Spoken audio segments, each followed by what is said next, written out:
It's time to open your mind and expand your empire. You're listening to The Ted Huff Show. Join in for stories that embrace imperfections and become the inspiration you need to achieve true greatness in your life through actionable progress in the pursuit of self-discovery, self-improvement, and self-purpose. Where will your story take you? Now let's get it started with the man himself, your host, Ted Huff. So everybody, today we have Avery Mitchell with us. He is the creator and founder of Urban Survival Sciences, a combative martial arts training system. He has over 20 years of international risk mitigation, executive protection, anti-terrorism type things for high net worth folks, celebrities. Don't ask who it is. He's not going to tell us. I've already tried that one. Public figures. He's the co-chairman of the I'm reading this because I don't want to screw this one up too bad, Avery. The Anti-Terrorism Accreditation Board. I knew I was going to mess it up. ATAB, absolutely. ATAB.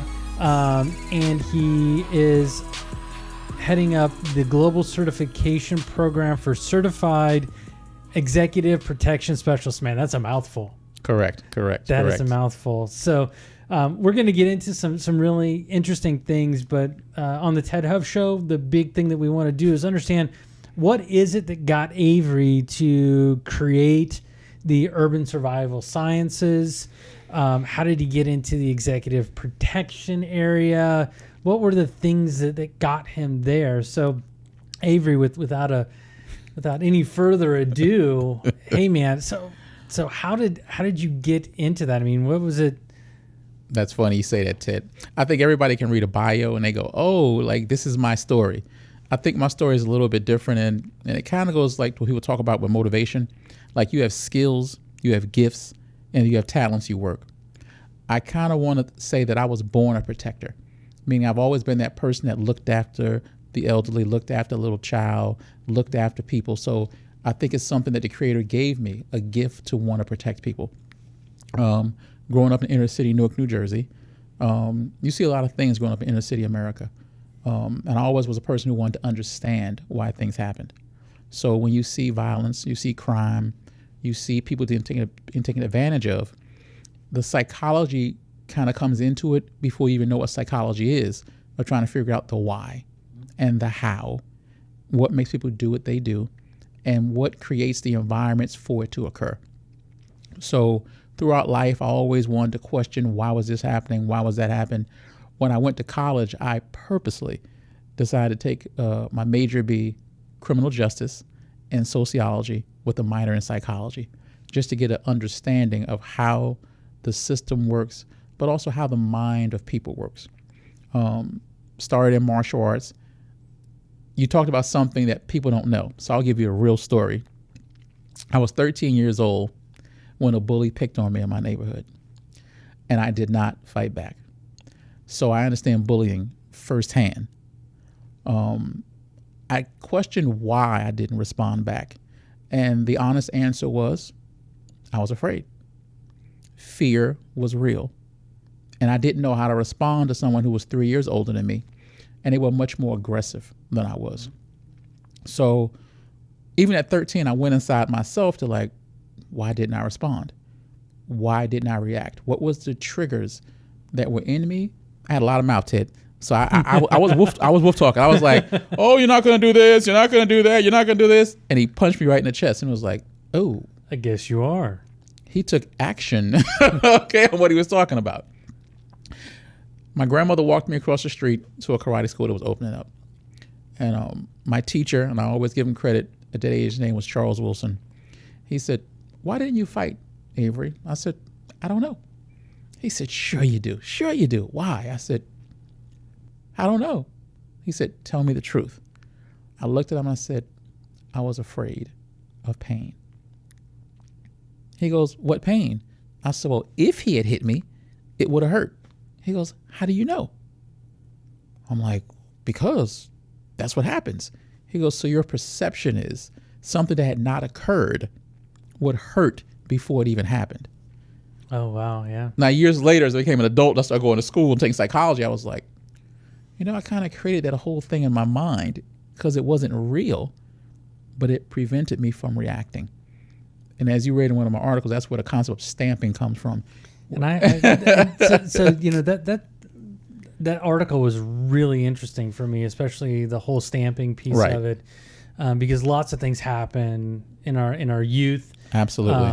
You know, like one of the things that happened to me in my childhood is that I saw a friend of mine being bullied. Okay. Got pushed down at the bus stop. Right. Hit his head on the ground, Wow. and the bus ran over him. Whoa, Ted. Okay.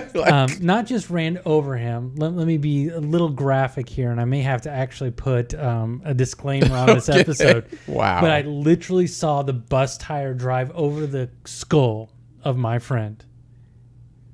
Well, that tops my story of 7 years old seeing somebody shot right in front of me. That's a little bit different. A bus running over somebody.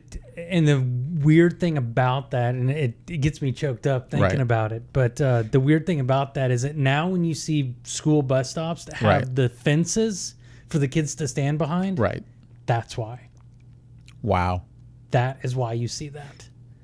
But so with the stamping piece, and that is something, when I saw that's the thing that came to my mind. Right. Absolutely. And so with understanding the negative side to stamping, I know you mentioned in your article also the ability to rewrite or overwrite. I'm going to date myself here a little bit, but it makes me think of like the old VHS tape Absolutely. where you would record a show on it. And when you didn't Absolutely. want to watch it anymore, what'd you do? You recorded over the top of it with something else you wanted to watch. So from your perspective, can you overwrite that stamping? Stamping is something where, from episodic memory, things have happened in your life, you decide to go never again. Never again could be bullying. It could be pain. Never again could be poverty. Never again could be failure. Never again could be a problem with losing weight. Never again could be the F you got on your report card or on your term paper. Never again could be the relationship I don't have with my parents or my siblings, whatever. But the never again in stamping is not negative. You look at it and go, I don't want that. I don't want to repeat that. How can I look at the positive and make it better? If you failed on an eating plan and you haven't lost the weight before, let's say people go, oh, my goal was 10 pounds. I only lost 2. Why are you not proud of the 2 you lost? Why are you not happy with the 2? And what can you take on how you lost that 2 pounds, that positive motivation, and lock it in? Mm-hmm. Remember how you got it. Put it up on a wall and look at it and go, yo, I did that. I rewrote and I reprogrammed my brain that success is possible, that you can achieve anything. A lot of my life, Ted, is based upon that. When you say, where did Avery come from? Where did I get to? Inner city, Newark, New Jersey, seeing a shooting when I was 7 years old, growing up in some very rough conditions. I want to be very clear. My family was loving. My family was kind, and they gave me everything that I would want in a household of love. But when I came outside, the streets were not loving. So once you left those 4 walls, you in the jungle. You're in a war zone in a lot of places. And you have to see the world for what it is, reality. But you also kind of got to be unrealistic. Because I had a grandmother who said to me, you can be whatever you want to be. You can achieve whatever you want to achieve, but you've got to know that. That's stamped in my brain. I never imagined going to 45 countries, coming from Newark, New Jersey. 45 countries. And that's not counting the ones I've been to multiple times. I'm just saying I've been these places one time. But I've been to Brazil 8 times. I've been to South Africa 6 times. I was blessed to meet Nelson Mandela in South Africa. But I stamped in my brain the things that she told me as a child of what I could do, what I could achieve. All right, so I got to stop you there. Okay. You met Nelson Mandela Absolutely. in South Africa. Absolutely. All right, you got to tell the story. How did that happen? How did you get there? Okay, I was in South Africa with an artist who I will not name, who was there doing. He told you guys he won't. He will not reveal the name. Go ahead. But if you do a Google search and say concert for Nelson Mandela's 46664 charity event in South Africa, you'll be able to figure it out. Okay. And we met Mr. Mandela at his house. Got to shake his hand, and I'll never forget it. I shook his hand and I said, Mr. Mandela, it is a pleasure to meet you. I said, I remember when you first came home, in the parade in New York City. I said, I couldn't meet you, but I waved as you went by. I said, now I'm actually meeting you and shaking your hand. It's an honor. His response to me, Ted, was, no, it's an honor for me to meet you, and it's my pleasure. I lost all mental faculty. I had no response. I'm like, this is a person I look up to, I idolize. Unbelievable level of humility. Absolutely. Wow. I was like, no. I said, no, sir, it's my honor to meet you. He said, no, it's my honor to meet you. That's crazy. That's like one of my favorite moments in life. Like, was meeting him and having him say that, and you could feel the compassion coming from him as he was still holding my hand while he was saying it. I mean, it makes me glow on the inside now, like really it does. Yeah. Wow. Well, I know you've got a handful of other stories we'll get into a little bit later. Some of them are not as glowing. Yeah, not the rosy color side. Exactly. Well, maybe rosy color, just not the kind that we're hoping for. That's true. But one of the things that I wanted to understand is you've been dubbed a survival scientist. Right. Can you help us understand what that means in general, and then turn it back a little bit inside, and what does that mean to you? Okay. A survival scientist was a name that was given to me by a martial arts master and a protection specialist who travels the world, who said, you have taken survival and broken it down to a science, and you critically analyze every component. One of my favorite phrases is the small in the all, because the word all is in small. So if you look at every small thing that you're doing, it's going to lead to a bigger thing. So I analyze everything. Survival is not just surviving violence. Survival is surviving a bad childhood. It's surviving poverty. It's surviving low self-esteem. It's surviving a belief that you're not worthy of achieving something. The critical assessment of me as it came from was traveling the world, going to third world countries, dealing with violence in America, working with gangs and youth prevention and all those kind of programs. From a combative martial arts standpoint, it was chiseling away at martial arts that somewhat are lengthy, somewhat traditional, that are not effective in today's society. And it was making it effective for the everyday person who has not grown up or known violence to learn it and utilize it in the quickest time. My statement has always been, if you give me 4 hours with anybody, I will make them capable of defending themselves on the street. 4 hours. 4 hours to reprogram the mind and stamp what you need inside of you. Wow. So you just mentioned that it's a, I mentioned in the introduction that it's a combative martial arts system. It is, but it also is a way of life because it carries into everything I do. So the way I teach martial arts is the way I do executive protection. The way I do executive protection is the way I move people around, whether it's my personal family, my children, or anyone I'm teaching, because you have to live something to be good at it.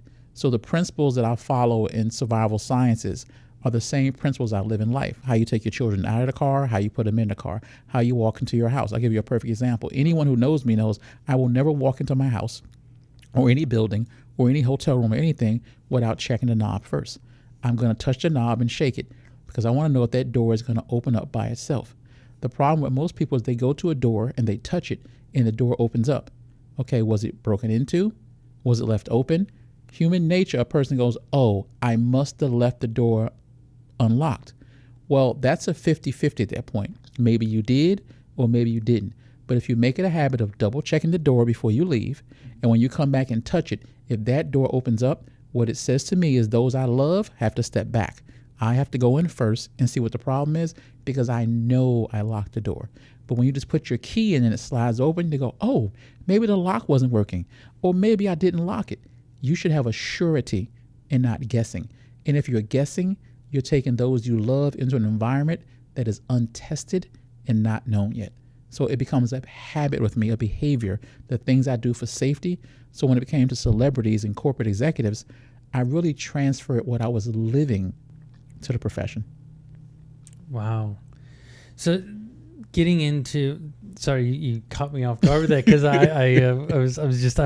I'm thinking through this because, I have family that are relatively alone in certain parts of the country. And it makes me think of, how much we instilled in our children the importance of paying attention and being cognizant of their surroundings and what's going on and the way people react to them and the way that not to have their, in this day and age, not to have your heads down in your phone, not to be listening to music. So with coming from the perspective of understanding your surroundings to that level, and then how do you weave in and what kinds of martial art process do you bring into it? Because you have everything from Taekwondo that is very, very form-based. And it's based on pretend assailants. Then you move into Krav Maga, which is a very hand-to-hand combat Israeli style. You've also got Brazilian Jiu-Jitsu, which is a ground combat style. The list of martial arts that are out there are very, very different. And I'm assuming, and hopefully you can, I'm assuming you're taking the best of all of those. I'm taking the best of TED, meaning this. Okay. I have studied Krav Maga. I've studied Brazilian Jiu-Jitsu. I've studied Japanese Jiu-Jitsu. I've studied Aikido-Jitsu. I've studied karate. I've studied Filipino Arnis and Eskrima, the knife fighting arts in Cali. I've studied American boxing, wrestling, whatever you want to call it. When I'm teaching someone, I say a system or a style is the founder's interpretation of what the art meant to him. So it's his style of karate. Okay. It's his style of judo.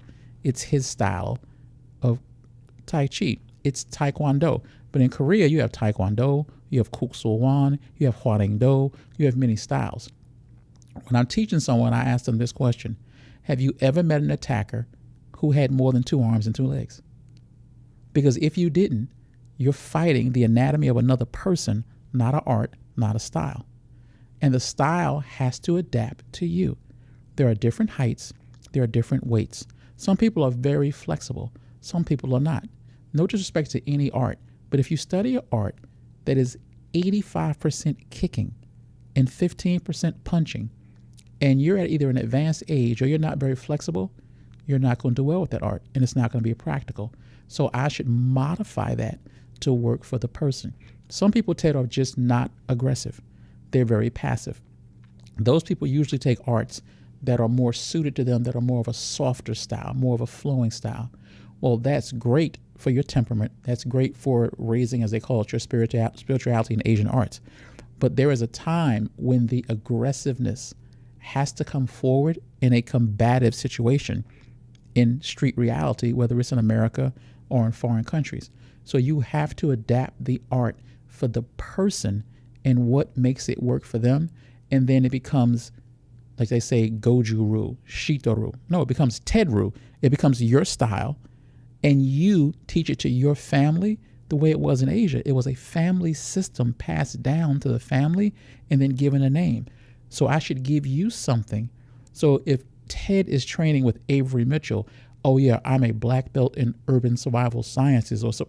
No, Avery gave Ted gifts and skill sets and concepts and theories that he can utilize that work for him and that he can share with his family. He can always come back and get enhanced and taught more stuff, but it's got to work for you, because under stress and duress and attack, there's no one there but you, not your instructor, not the grand master, not the head of the system. Krav Maga is a very effective art. It is Israeli combat and proven, but there's also Kapap in Israel. There's Hizradut. There's more than one style of military combative systems in Israel. Which one is better? Which one is less? The individual is the one defending themselves. Your wife is defending herself against a sexual predator. She's not an Aikido woman, a judo woman, a jiu-jitsu woman, A Krav Maga woman, she is a woman with 2 arms and 2 legs who has to understand first the human anatomy of the person. Example being, people go, oh, I love your style. Can I study it? I don't have a style. I have my interpretation of life, growing up in the inner city, traveling the world, being in third world countries, observing violence, being involved in violence, being undoubtedly, I will say this, an expert in predator psychology, an understanding of how the predator's mind works and how to diffuse that. I'm not going to make you an expert in 4 hours. I'm not going to make you an expert in 4 months, but I will make you able to handle yourself in a situation because I make you understand you and what works for you. I take all these different arts. Okay, wait a minute. A wrist goes up and down, left and right.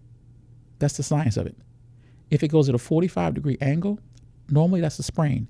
If it goes at 90, it's a break. So it doesn't matter what art you take. If I understand and teach Ted the anatomy part of 45 is a sprain, 90 is a break. It goes up and down, left and right. So which art does Ted need now? Once he understands how that wrist works. How I did martial arts. Like when the Gracies first came to America, I joined Henzo's school in New York City. And I studied with Henzo. And he showed me a lot of stuff. And Henzo said, Avery, this is great for the ground. I said, yes, but not for America. He said, what do you mean? I said, Henzo, let me explain something to you. You have to learn Brazilian Jiu-Jitsu because you're like a fish out of water. So when somebody gets on top of you, you start feeling like you're suffocating. It's like you can't swim. He goes, right. I said, but in Rio, Ted, they have honor. You see those old videos of the Gracies, you see 50 guys in a circle. You see 2 guys in the middle and they're fighting. Not one friend jumps in to help. They sit there and they honor the fact that it's a fair fight. I said, Henzo, that's not America. Here. I said, where I grew up at in Newark, if I'm losing, my friend's going to jump in. If I'm beating him and he's losing and I'm on top of him, I'm going to get Timberland boots in the back of my head. The concept in urban survival sciences is you got to manipulate that body. Yeah, Ted, you got to break something. You got to get your ass up fast because his friends are coming. Mm-hmm. So yes, BJJ is great in an environment of competition. It's great in MMA. It's great if you're in an environment where it's only me and you. So for law enforcement, it's great because once he gets the guy down, he can try to get him cuffed. But if that guy's got a partner, you got a problem. Yeah. Because you're solely focused on, I got time to be on top of him. Not where I grew up at. No, I mean, even just thinking through some of the altercations that I went through in my teens. Right. It was like, wow. The ground is the worst place in the world to be, but if you're there and you know how to get out of it, that is all. You know, I'm gonna go into you.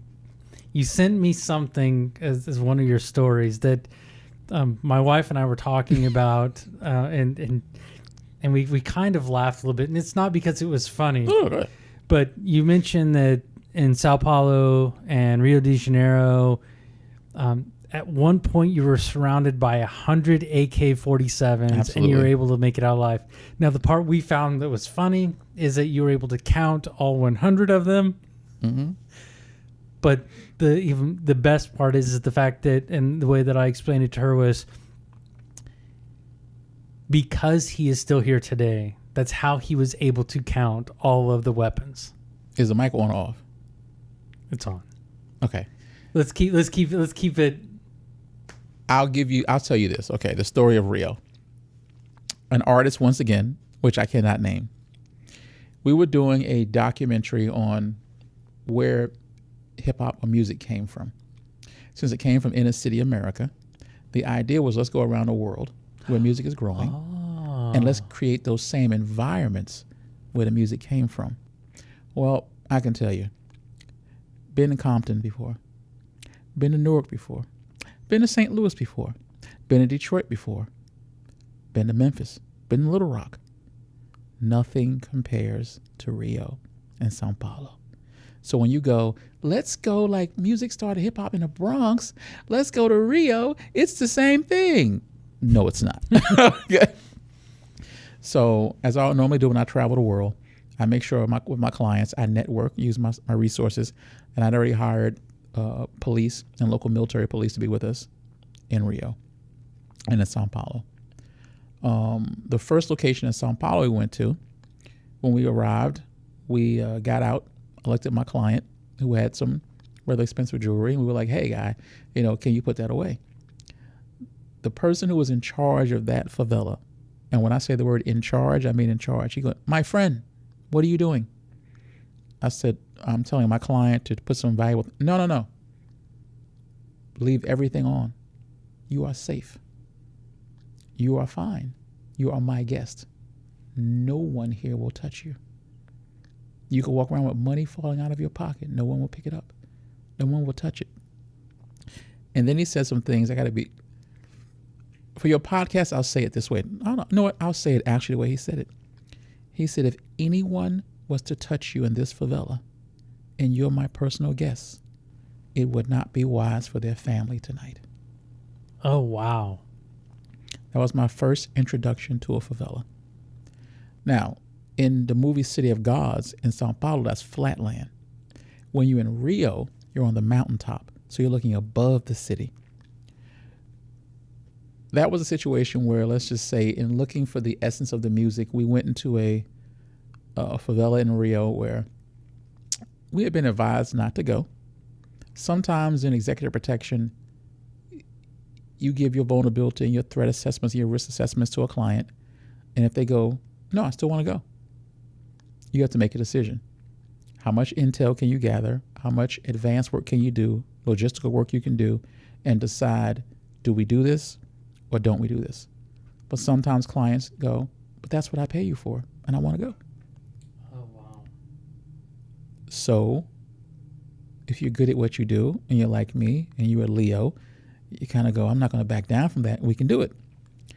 So, and there are like 10 people in the world who can verify the story. We were all together. We drive into the favela. They told us, first of all, we couldn't bring the police with us. So we're like, okay, me and my partner, like, okay, no police. We drive into the favela. We get halfway in, and they call the translator on the phone, speaking Portuguese, and they turn around and go, they want you to turn the lights on in the van. I go, no, we're not going to do that. We have the client inside. She goes, 1 second. She turns back around and goes, they said either you turn the lights on in the van or they're going to shoot it up, because they want to know if you have police inside. Oh, that's an interesting way. Now, at that point is when you start looking as you're driving up, and it's winding streets like the canyons in California, and you start seeing people sitting on motorcycles with AK-47s. So you look and you go like 1, 2, 3, 4, like 1, 2, 3, 4, like there are 4 people sitting on motorcycles on each side of the street, and they have AK-47s.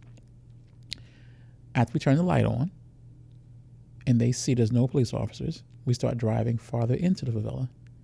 Then you start looking up on the rooftops, and you see people on top of the roof, and they've all got AK-47s also. Just like in the movies, like you have driven into a war zone. They're on the rooftops, they're out the windows, they're on the bicycles. And when you drive so far up into the favela, at a certain point, you can't see anymore the road you came in on.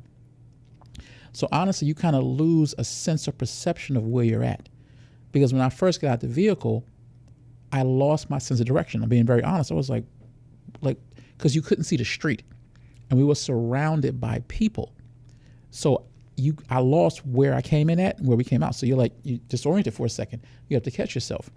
They had the giant drums with the fires burning in them. Mm-hmm. And we had just found out that a news reporter had snuck into the favela a week before to do an undercover story. The total truth, Ted, they told us. They found his reporter. They had tied him to a pole in the middle of the favela, and it took around 4 or 5 days of hacking him up with a machete until he died. Now, for people listening to your podcast, they would go, oh my God, that's crazy. That's not true. No, actually, it really is. That's the story that people don't want to hear about third world countries. That's the story people don't want to hear about, where sometimes the people who are supposed to protect you are the people that kidnap you. So a lot of times I've heard this statement, when you're traveling the world to certain third world countries, do you hire crooked people? I don't know what that word means, Ted, in certain countries, because sometimes the people that get paid to protect you are also the people that kidnap you. And I'm going to leave it at that. So I kind of think you have to learn the environment. It goes back to my survival scientist thing. Who's in charge here? So when I go to a foreign country, through my networking, through my resources, there are very clean things I can reach out to. But if I know this lieutenant is in charge of this area and nothing happens in this area without his knowledge, I want to be his friend. Yeah. Because he decides, as what happened in Rio one night when we left the favela and we got stopped by soldiers. And I say soldiers, I believe they were soldiers because they were in camouflage. They had AK-47s and they stopped our car. They approached the car and the driver said to them in Portuguese, and he translated for me, he said, "We're fine, Avery. We told them you hired us and you're paying us. So you're good because you're taking care of the local Brazilians." They led us through the roadblock. I looked in the mirror, Ted, and I looked behind us. There was another car behind us that wasn't with us. They stopped that car on the roadblock. In the mirror, I could see it took every single person out of that car, and they put him in another car. I said, "Wait a minute, where are they going?" The driver said, "Avery, this is not America. It's Rio." He said, "Mind your business. It's not for you to worry about." He said, "There's no good Samaritan stories here." I don't know what happened to that family. I just know they were removed from the car they were in and put in another car, and that car was driving off. So were they kidnapped? Were they taken out because the tags were expired? Hey, listen, I don't know. Expired tags, yeah. Okay, but I've never seen somebody with expired tags get escorted with AK-47s and put into a car that wasn't theirs. Yeah, I haven't seen that either. So I would kind of think they were kidnapped. Wow, that's crazy. That's crazy. Yeah, it is. But that's that perspective is really interesting because even in our day-to-day lives here in the States, Right. We also have to look at it that way. Absolutely. Absolutely. That doesn't just happen in third world countries. No. One of the things, I don't know if it was you and I talking or an article I read, but you had mentioned that, there are places in our own country here in the U.S. that are or should be and considered a war zone. Absolutely. Poverty creates desperation. Anywhere in the world. Third world, first world, whatever you want to call it. When people see no hope and they see no way out, it creates a feeling of anger. It creates a feeling of desperation, of no hope. It makes me look at someone who is achieving with envy, with bitterness. And I kind of get upset that a person may have something I don't. Sometimes people do things to you because they want you to feel their pain. Pain has been stamped into their mind. It's really the only thing they have to give. You can't give love unless you receive love. But if you've been given hate and you feel hate, hate is all you have to give. If you felt pain, it's all you know and it's all you have to give.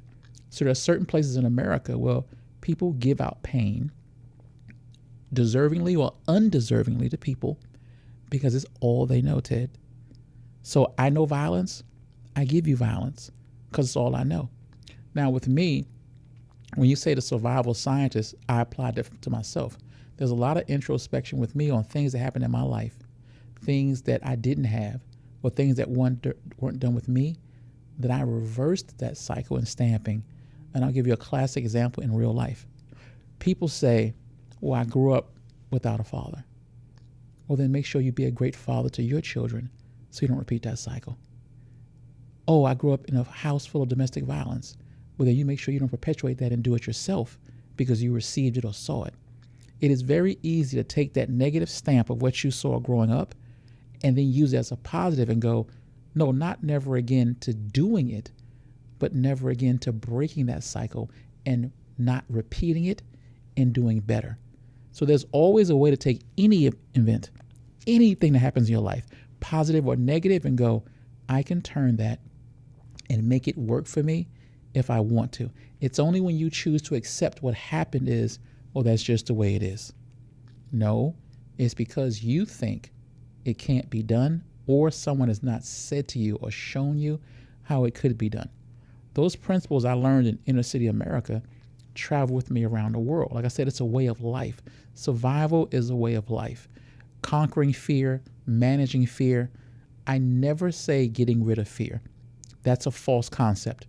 Fear is an intuitive piece of you that alerts you to when danger is occurring. People go, yeah, it's my instinct. No, intuition and instinct are two different things. Intuition is and I'll say it this way, for those that are religious, it is a God sense. For those that are spiritual, it is a spiritual sense. For those who believe in nothing, it is an innate connection to humanity that tells you something bad may be happening. Don't drive the car today. Don't go into elevate this person. Don't walk this way. Don't give this speech. Don't invest in this stock. It is a connection between you and the universe that says something is not right with this. Intuition is your physical survival skills that kick in, usually when you haven't followed intuition. Rapid perspiration, heart racing, pain in your stomach, a clenching of your muscles. Your body is now saying, you didn't listen to the intuition. Something's wrong. Intuition said, don't get in the elevator with this person. You didn't listen. Now you got in. Now your body's alerting you, whoa, there's definitely danger here. There is something wrong. And now I'm giving you the physical warning signs that we are in danger. Unfortunately, sometimes when you don't listen to intuition, it now becomes a game of luck, speed, skill, or blessings to survive it. Because the warning signal that's built into you already told you, don't drive today on this highway. Don't get in this elevator. Don't walk down this street. And you ignored it. So that one of the questions that I like to ask all the guests, and you led me right into it, so I gotta thank you for that one. Is I always like to ask, when you feel overwhelmed or when you feel that you've lost focus, what do you do, and what can others do to regain the focus and overcome the overwhelm? I always go back to the fact that I am an overthinker. I think my job creates an overthinking. What people call a situational awareness with me would be called a healthy paranoia, because in my job, it's always to think of the what if. Sometimes to think in the negative, because I'm planning for what could happen. That doesn't always help a positive environment or positive mindset or law of attraction bringing the positive to you. But I think when you lose focus, there's also a lack of gratitude. If you have gratitude for what you have in life and gratitude for what you've achieved and what you've done, from a situational awareness standpoint, if I look at everything around me and I observe what is right, you should look for right first, wrong second. Most people look for wrong first and right second. If you look for the right in something, because there is always a right way to do things. There's a right way to drive. There's a right way to open your door. There's a right way to do anything. If you're looking for the right way of doing something, you will see the wrong in it. Focus is usually lost because there is something inside of you that's off center. It could be life's distractions. It could be bills. It could be a divorce. It could be stress. It could be not getting a promotion. It could be a termination. It could be a lot of things.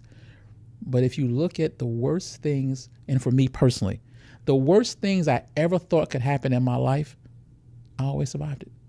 I always made it through, because we create in our minds more fear of the unknown than what is the actual reality. So for me, I write down on a piece of paper 3 things that I'm fearful of, or that I'm worried of, or that upsets me or makes me nervous. Then I look at those 3 things and I go, what is the outcome I want from those 3 things? So on the other side of the paper, I write down what I want.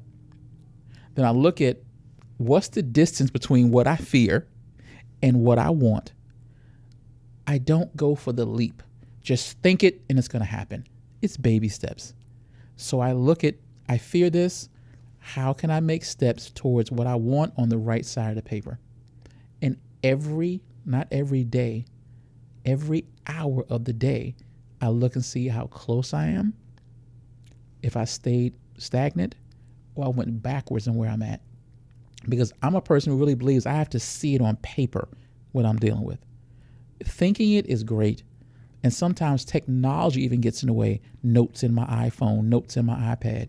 But for me, when it comes to losing focus or gaining my focus, I have to write down on paper in my own handwriting and look at it, and then look at that left and right. Here's where I'm at. Here's where I want to go, and start working towards that. And the more I work towards the right side of that page, the better I feel. The more I feel, I internalize it, and I get there. So what I just heard you say, and straighten me out if I got sideways on this, is that when you feel the overwhelm or you feel like you've lost focus, stop, assess the situation for all the things that are good in that particular situation. Absolutely. Then figure out all the things that you have control over that may not be best. Right. Then determine what it is that you want the outcome to be. Absolutely. And then take the first step towards making that better outcome, or the other outcome. I shouldn't always call it better, but the other outcome. No, it's better from where you're standing at. Okay. I just think, and I'll say this in my opinion, a lot of motivational speakers, a lot of coaches try to make people think there's going to be a giant leap from one state of A to Z. I always say I move celebrities from A to B because it's real hard to go from A to Z. So there are a lot of letters between them. All right. So when you say you have $2 in your account, but you can have $1 million tomorrow, that's going to be pretty hard. Well, you could. You just maybe headed to prison very shortly thereafter. Okay. So I think if you have a self-confidence issue or an ego issue, or you're not sure of who you are, just being a step better than you were yesterday, moving to the right side of that page, is so dramatic. It's so powerful. Now, back to your earlier question, that little step to the right, stamp it.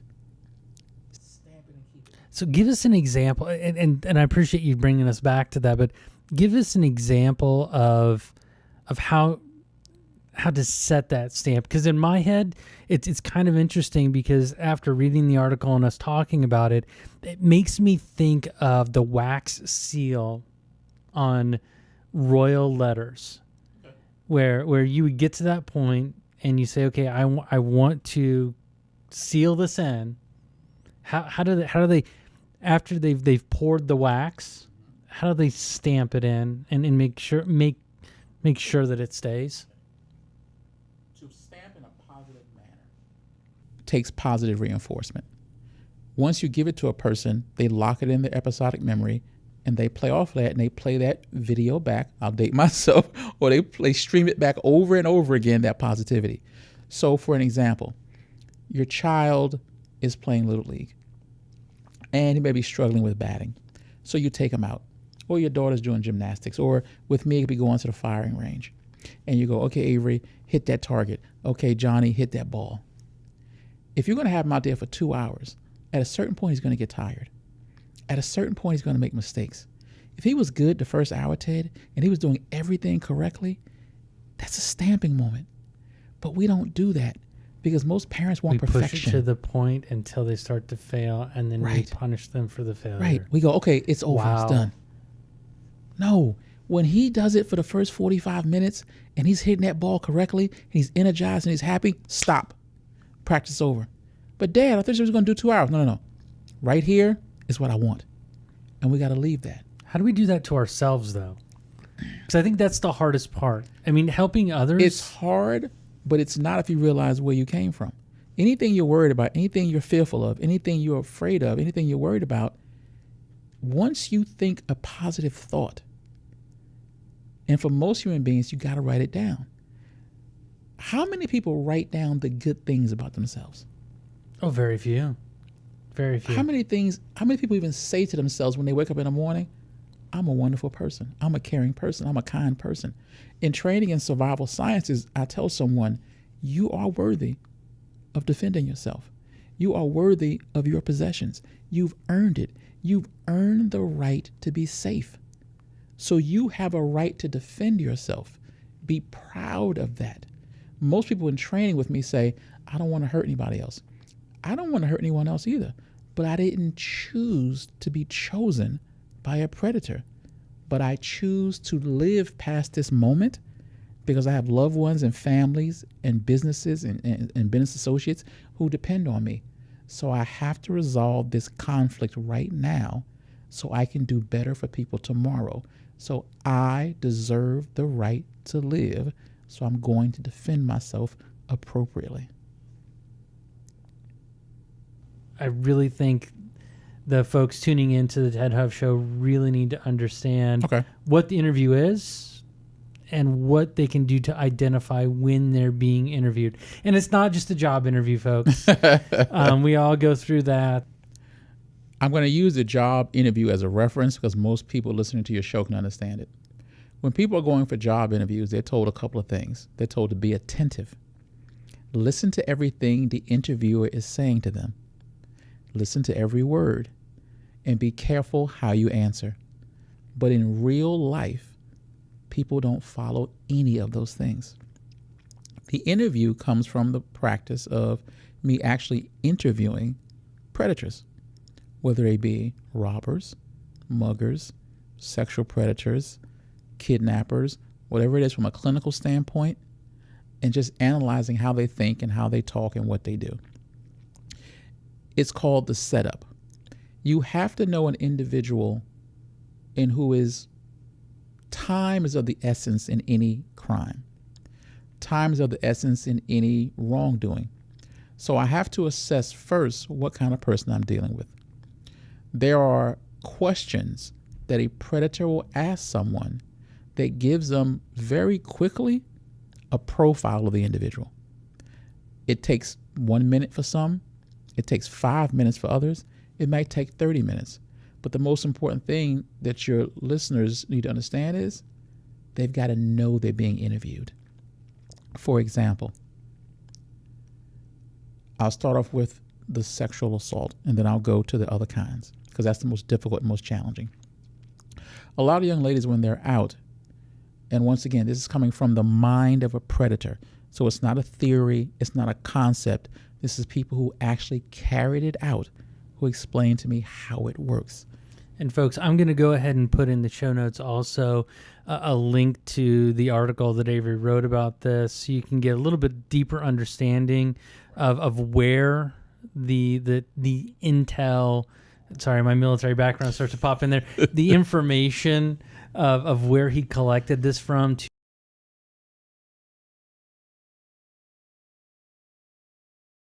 want to see more. So go ahead, Avery. Okay. So a predator has to know something about you. And the easy statement is, are you difficult prey or are you easy prey? The analogy to that is very simple. When a criminal drives down the street, he sees a house, one without an alarm sign, one with an alarm sign, and then one with a sign for beware of dog. He looks at the houses and go, I could break in all three, or attempt to.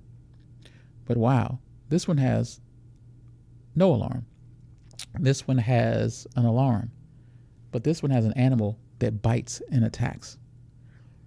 They both, all three of them, could be available, but usually the predator's going to choose the one without the dog and without the alarm. Why? It's the least resistance and it's easier.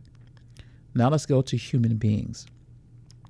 If I approach you in a store, if I approach you in a mall, if I approach you in a nightclub, if I approach you at a social environment or setting and I go, hey, how you doing? Pretty good?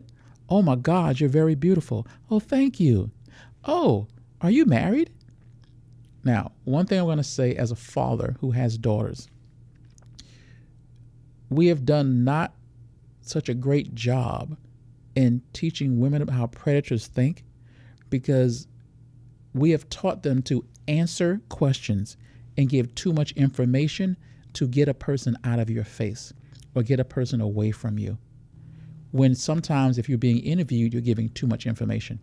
I'm going to walk you through a quick scenario of how this really happens in a nightclub. Fantastic. I appreciate that. So you walk up to a person and say, hey, how you doing? Pretty good. Oh my God, you're very beautiful. Oh, thank you. Wow, your husband is so lucky. Oh, I'm not married. Question number one, there's no husband. Oh, you're not married? Oh my God, you're so beautiful. Well, you definitely should be married. I guess your fiance really loves you. You know, well, I don't see a ring. Oh, you must have your ring off at night. No, I'm not engaged either. So now I have no husband. I have no fiance. Oh, okay. So can I buy you a drink? No. I mean, what, you don't drink? Yes, I do drink. 3 questions answered. Well, what's the problem? Why are you being so difficult? Why can't I talk to you? Excuse me, I'm out. I'm enjoying a good time with my friends. Could you leave me alone? Wow, you're really stuck up. What's wrong with you? I guess you're just one of those ladies who doesn't need a man. I guess just you and your dog sit at home just enjoying life. What? What are you talking about? I don't even have a dog. Stop. So I've already assessed no husband, no fiance, no dog. 3 things that might prevent me from trying to enter your apartment once I can figure out where you live. Now, once I got that information, Ted, we go on. Well, excuse me. You're so high and mighty. I mean, what's next? What are you driving? A Lamborghini in the parking lot? Some kind of Lexus? No, that's not what I'm driving. It's none of your business. Well, what are you driving, Miss So-and-so? What are you driving, Miss Big Shot? People's pride and ego will let them tell a person what kind of car they're driving. Now, the predators I interviewed usually have a friend outside in the parking lot. And the car you describe to them, they're going to text that person or call that person and say, look for this car in the parking lot. So now I know no husband, no fiance, no dog. Oh, well, excuse me, Miss So-and-so with your Lexus. There's too much conversation going there. There's too much information being given out to a stranger. We have lost stranger danger because now we ride Uber with a stranger. We stay in an Airbnb, a stranger's house. And that's great and that's fine. But the concept of stranger danger was something that was always real because stranger just means someone I don't know, an unknown factor. That relates to your children in the store. Oh my God, that's so nice. That's a wonderful toy. I bought that for my son. Oh, you did? Yeah. Oh, I bet your dad's going to buy you one. Where's your dad at? I know he'll get something for you. Oh, my dad's not here. Oh, wow. Your dad's not here? Where's your mom at? Because I can tell her how much I paid for it. Oh, my mom's not here. I'm just in the store with my cousin just shopping. Oh, neither your mom or your dad is here? No, neither one is here. That child's being interviewed. Wow. They don't know they're being interviewed. And they haven't been prepped to how? A real life story was, there's a gentleman who I'm friends with who runs a security firm. He read my article, the interview you're talking about. And a person came in for a job interview. They were like, hey, I'm here to get a job. Is there anyone here that can do an interview? They said, oh, I'm sorry right now. We're closing down for the day. It's 5 p.m. There's no one here. Listen to the words in the interview, Ted. Are there any men here that can interview me for a job? She said, no, sir, there's no one here. I understand that, ma'am, but are there any men here that can talk to me? No, all the men have gone home for the day. Ooh. He said, really? So there's no one else here? Because she had read the article, she said, you know what? Hold on one second. I forgot our supervisor is in the back. She went in the back. She called her husband. He raced down to the office and he met the gentleman. They both called me and said, thank you for the article, Avery, because my wife recognized the interview. Everyone is being interviewed at some point for everything. When a person just walks up to your car and goes, hey, you have $1 you could spare? You go, no, I don't. You have to ask yourself this question. Why do some cars they walk away from? Why do some cars they stay persistent and keep on doing it? Why on some cars they throw squeegee water up on your windshield? And with some people you go, no, I don't have any change. Please move away from my car. You have to be violent. You have to be aggressive. Excuse me. No. Too much conversation going on. Move away from the car. Why you and not someone else? Same concept for the break-in. Same concept for the assault. It's how you handle yourself. It's the same thing as walking with your head in your cell phone when you're outside, texting while you're walking, so many things. Here's one crime prevention thing that we would talk about. For example, when someone is being approached in a parking lot and someone says, oh, give me all your money. when I teach people urban survival sciences, when someone says they want your money, say, okay, no problem, you can have it. There's no ego, Ted. No matter what my training is, my martial arts background, my life is worth more than money. I take the wallet out and I throw the wallet away from me. I tell women, take your purse, as long as it's not your keys inside and your ID, take the purse and throw it to the side of you. Why would you do that? Because the person said, give me your money. I threw the wallet over there. That's where my money's at. If you tell me to come with you, it's not the money you want. It's me. If you wanted the money, you would just grab the wallet and you go. If you pick up the wallet and say, excuse me, come walk with me. No, because you don't want just the money. If you want me to get in the car with you and move me to a second location, that's not going to happen. Whatever a person wants from me, your life is more valuable than property. Avery, give me your watch. Sir, give me your watch. You got it. Here you go. Unfortunately, you don't have a watch on. I know. So that wouldn't have worked today. You know, but like whatever you have, take the objective off of you into whatever they want. Give me your car keys. Throw the car keys. You will find out real fast if that's what the predator really wants. If it's not, the wallet, the purse, or the keys was the first question in the interview to see how cooperative you are and how much a fight you're going to put up. Resistance. You're the house with no alarm and no dog by how you answered. But let's kind of move over into what is something that someone could do right away to replace a negative stamp, a way for them to beat a fear that they have. I don't think you beat fear. I think you conquer it by managing it. And once you manage it and conquer it, it doesn't exist. Because if you're not giving thought to it, it's not active. People hear negative voices all the time. They hear negative thoughts all the time. It only works when you make it stay alive with you. It goes back to your first question, though, about how do you reverse the negative stamp? Because you have positive stamps every day in your life. You have positive things you do every day in your life. You've been complimented by something every day in your life, but you give more voice to the negative stamp. The reprogramming of yourself is actually a very simple concept for me is look in the mirror and love yourself. You have to love what you're looking at because that's who's talking to you. And that's who's listening to you because you're talking to yourself. One of the things I personally had to do growing up was I'm a very critical person of myself. I judge myself too harshly. You shouldn't judge yourself at all. You're your worst critic is a real statement. You should be analyzing yourself to be better every day. So I'm not my harshest critic.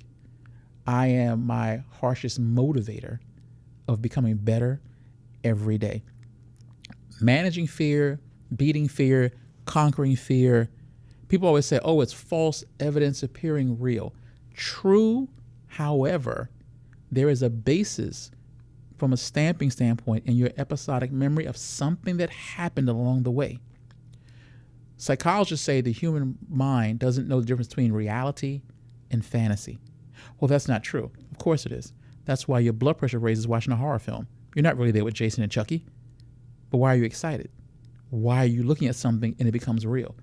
And that's why virtual reality becomes a reality for you. If the mind sees it, it does not know all the time what's real and what's not. Even if you don't have in your life, Ted, from the past, that positive stamp, you can create it. You can write it out. You can go out and look at the sun, enjoy things, be happy. With a fear or perceived fear, you've got to conquer it. You have no choice. You've got to say to yourself, I can do this. But that leap of I'm afraid to get in the pool and I'm going to do the 100 butterfly is not going to happen tomorrow. I want to get in shape, but I'm going to on Monday, but on Tuesday I'm running a 26-mile marathon. That's not the reality. I want people to take the baby steps. I want people to, and everyone's not the same, but I'm a firm believer if you write down what you fear and you look at it and you confront it on paper and you go, I can beat that. I can do that. I can manage that. And take the incremental increase of one thing. I'll give you a perfect example. I lost 40 pounds this year when I committed myself to losing weight. Congratulations, man. Thank you very It's much. not easy.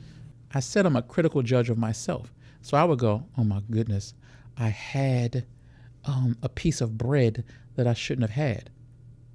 You had one piece of bread and you're beating yourself up? How many days did I have fruits and vegetables? How many days did I go to the gym and exercise? Even when I didn't feel like it, 30 minutes just walking in the park, getting sunlight.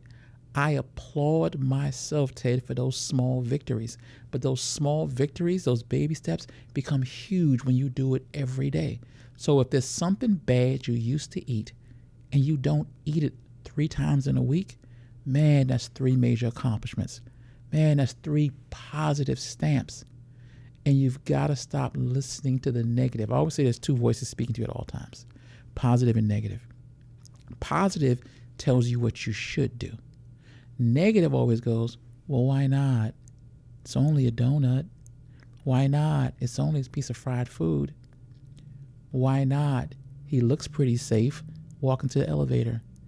Why not? It's a heavy rainstorm, but you can make it. You're a good driver. Why not? Oh, look, the light's turning red, but you can make it. Step on the gas pedal and go. Those things, when you listen to it, builds up overall a psyche of negative stamping. And it becomes overwhelming. It becomes anxiety. It becomes worry. And eventually it usually becomes a depression.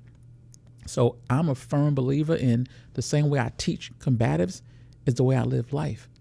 The progress you make today, that one step builds upon another, builds upon another. If you give your child 3 days of that perfect batting practice and he locks it into his mind, watch what happens. But if he has to go 2 hours because the stronger you are and the tougher you are and the harder you go, no, because he goes home remembering the misses. He goes home remembering the mistakes. And the statement of you can do better will never overcome the visual in his episodic memory of doing bad at the end. It's not keep on doing it for perfection. Perfection doesn't exist.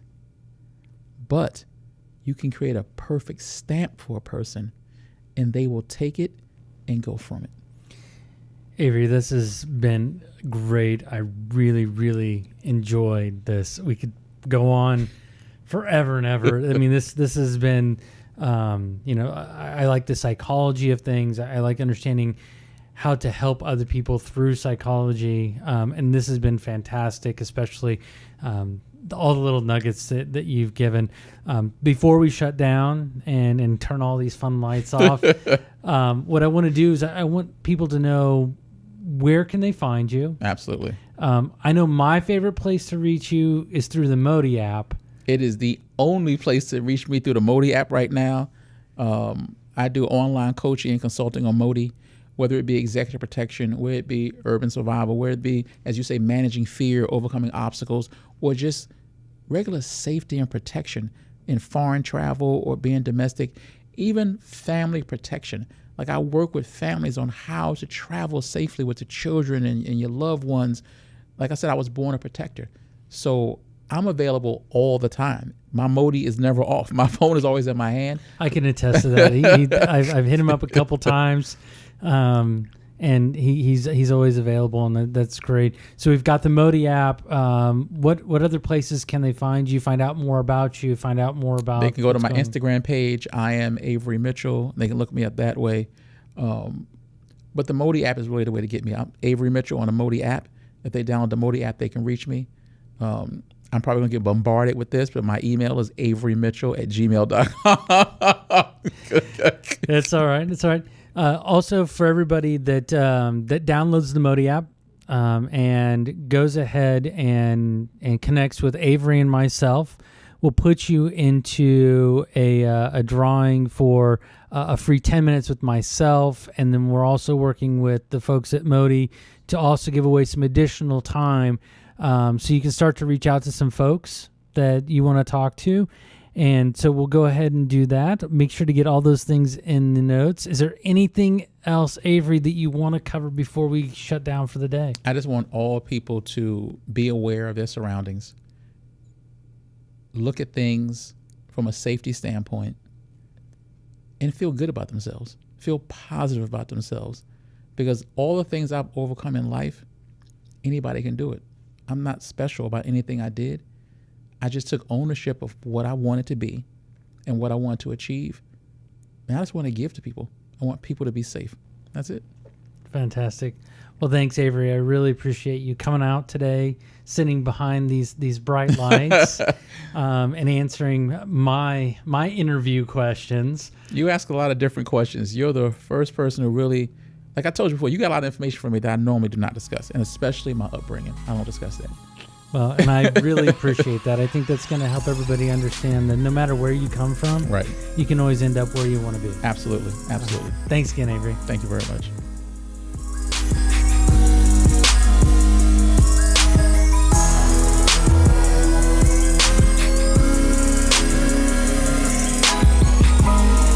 That's it for this episode of The Ted Huff Show. But we know you're wondering where you go from here.